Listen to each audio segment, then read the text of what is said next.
things that all teenagers look forward to is getting their license. They look forward to the day that they do their driver's license test and they get their license and their parents celebrate them, and maybe they get to borrow the car once in a while if they put gas in it, and they get that sense of freedom. I was the exact same way. I was super excited when it was time for me to do my driver's education test so I could start the process of getting my license.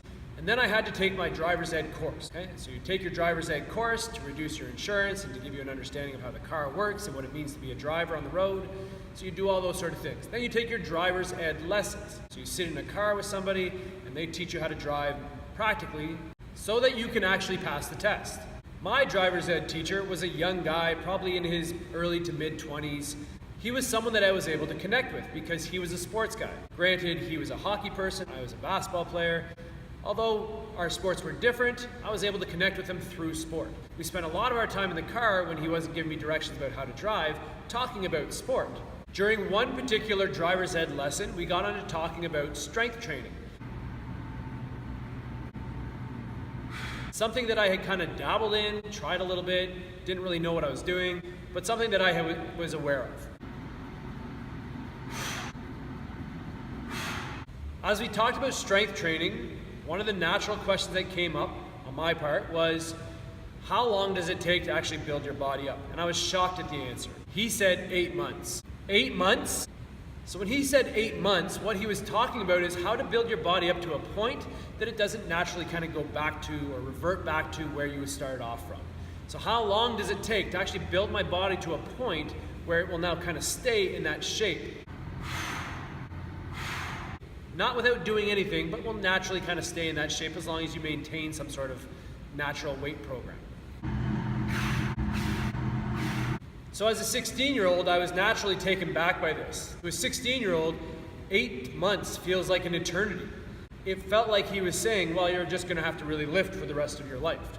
So that was a bit of a turnoff, but I stuck with it. I took his direction. I still remember his direction today. So I stuck with it and I took his direction. I kept working out and developing my body.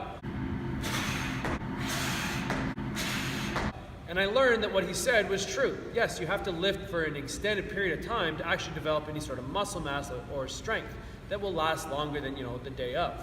So for most athletes, the time that they do the most strength training is in their off seasons, which depending on your year, in a high school, we're talking about a 6-month period. In university, we're really talking about a 4-month period. But you have a kind of a set amount of time that you can work with to build your body up. Now, as a university or college athlete, the little asterisk that you want to put on this story is that when you go back to play, you're going to lose some of the weight that you put on through your strength training. It's just natural. You're going to be running more, there's more cardio, you're going to be eating less, all those sort of things. So when you build your body up, you have to build it up knowing that some of it's going to come off. One, it's going to take a long time to build your body up. 2, you kind of have to build extra in so that when you lose some of that weight, you're still physically where you want to be.